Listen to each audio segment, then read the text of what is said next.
자, 다음 상담 이어가겠습니다. 이번에는 전화로 이야기 나눠볼까요? 시청자님 안녕하세요. 예, 안녕하십니까. 네, 안녕하세요. 반갑습니다.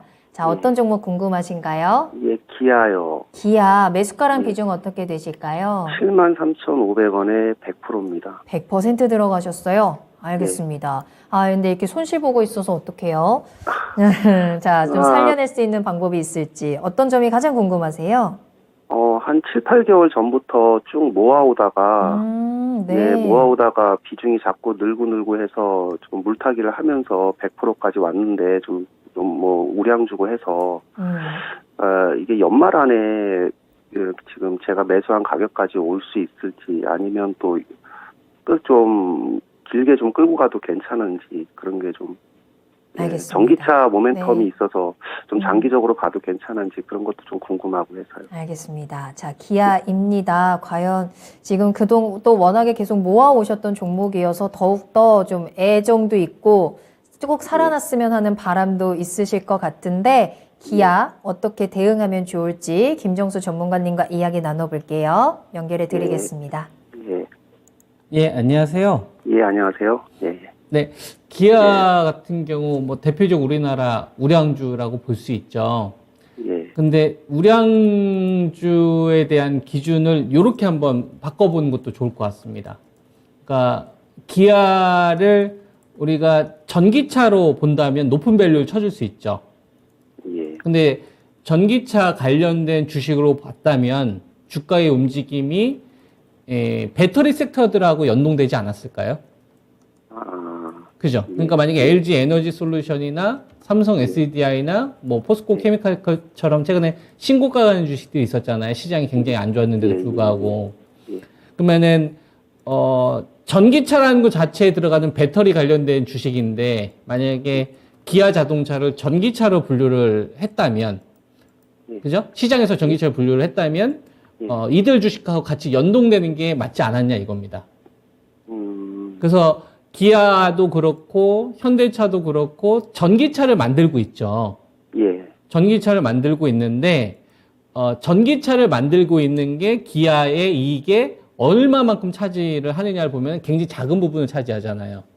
소렌토라든지 기아 같은 경우를 보게 되면 K 시리즈가 더 메인이 되지 않습니까? 예, 뭐 코나 EV라든지 뭐 현대차의 아이오닉 물론 차도 잘 만들었지만 현대차 이익의 절대치를 차지하지는 않잖아요. 굉장히 미미하잖아요. 예, 그러니까 전기차 사업을 준비하고 있고 그쪽으로 노력하고 있다라고 보는 거지. 이걸 전기차 섹터로 보는 거는 저는 좀 시장에서는 그렇게 보지 않고 있지 않는 게 아니냐. 그래서 접근 방식을 저는 좀 다르게 가져가셔야 된다라고 생각을 좀 하고 있고요. 예. 그리고 현대차 그룹에서는 기아가 훨씬 더 낫습니다. 왜 그러냐면 이거는 뭐 주가의 흐름을 봐도 상관이 우리가 연관을 좀 지을 수 있는데 자동차 차화정 랠리가 나왔었던 전성기 2009년도, 10년도, 2011년도에 영업이익을 현대차는 못 넘어가는데 기아차는 넘어가요. 이거를 제가 조금 보여드릴게요. 기아차 같은 경우 자동차 전성기가 이번이 아니라 2009년도, 10년도 요때 있지 않습니까? 데넬리가 나왔었을 때. 요때가 13배에 나왔었던 시장이에요. 왜냐하면은 자동차를 한국에나 미국에나 유럽에나 조금 팔던 기아 자동차나 현대차가 중국에 판매하기 시작했거든요. 큰 시장이 열린 거죠. 그러니까 저 때는 주인공이 됐던 거예요. 중국이라는 새로운 시장이 열렸고 거기에 이제 초창기에 들어가서 그 파일을 먹었으니까. 근데 기아 자동차는 요 파일을 넘어섰는데 직종 고점을 어쨌거나 넘어섰잖아요. 전성기 때. 근데 보면은 현대차 같은 경우를 보게 되면 얘는 이걸 사실상 못 넘었어요. 애플카 이슈 빼면은. 그죠? 기아는 더 위에 있잖아요. 이 차이부터 일단은 알아야 기아에 대한 접근 방식을 우리가 좀 알 수 있다 이거죠.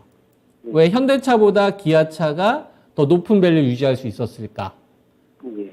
그 포인트를 알아야 된다 이겁니다. 그거는 뭐냐면 주력 제품이 판매 비중이 달라서 그렇습니다. 그러니까 기아는 SUV 형태의 판매 비중이 높아요. 그 다음에 현대차는 세단 형태의 비중이 높고요.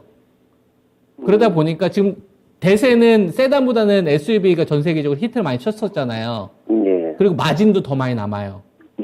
그 비중이 많다 보니까 이 비중이 높은, 그러니까 현대차 그룹이 제네시스 쪽에 대한 노력을 했었을 때 기아 같은 경우에는 소렌토라든지 SUV, RV 쪽 관련된 이 부분을 강화를 해서 전체 매출 비중이 한 60% 이상을 만들어버렸기 때문에 똑같은 실적을 나오더라도 마진이 높은 기아가 현대차 마진을 높아가게 됐던 겁니다. 그래서 이제 정유선 부회장 같은 경우도 현대차 그룹을 운영을 할 때, 현대차는 약간 캐시 역할을 좀 많이 하고 기아를 통해서 좀 새로운 성장 동력 같은 경우를 최초로 많이 좀 시도를 해요. 보통 뭐 전기차를 하게 되면 기아부터 일단 먼저 좀 시작을 한다든지 이런 식으로. 그러다 보니까 이제 그거를 시장에서 조금 더 높은 점수를 주는 거예요. 예, 그러한 부분들이 있으니까 만약에 똑같은 자동차 섹터를 공략을 하신 거라고 한다면 전 현대차보다는 그래도 기아를 하신 게 저는 나은 판단이다. 요 말씀을 좀 드릴 수 있을 것 같고요. 그러면은 이 주식을 우리가 전기차 섹터로 보지 않는다고 한다면 높은 밸류는 줄 수 없는 게 사실입니다.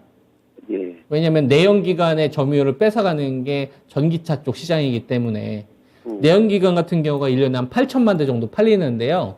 작년도에 전기차가 한 470만 대, 하이브리드 포함하면 670만 대 정도 팔렸단 말이에요.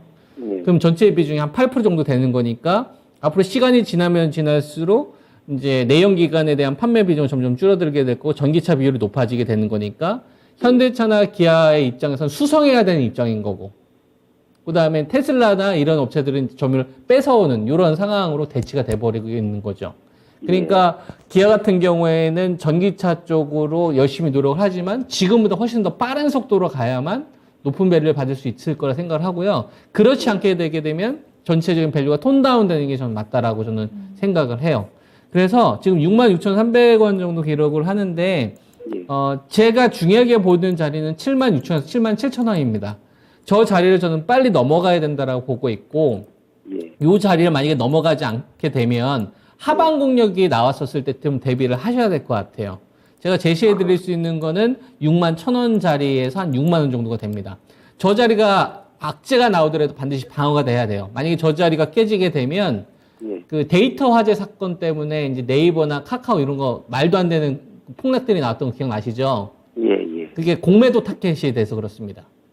그러니까 주가가 적정 가격을 떨어뜨리게 되면 승냥이들이 달라붙어 가지고요. 일부러 그 주식 더 떨어뜨려요.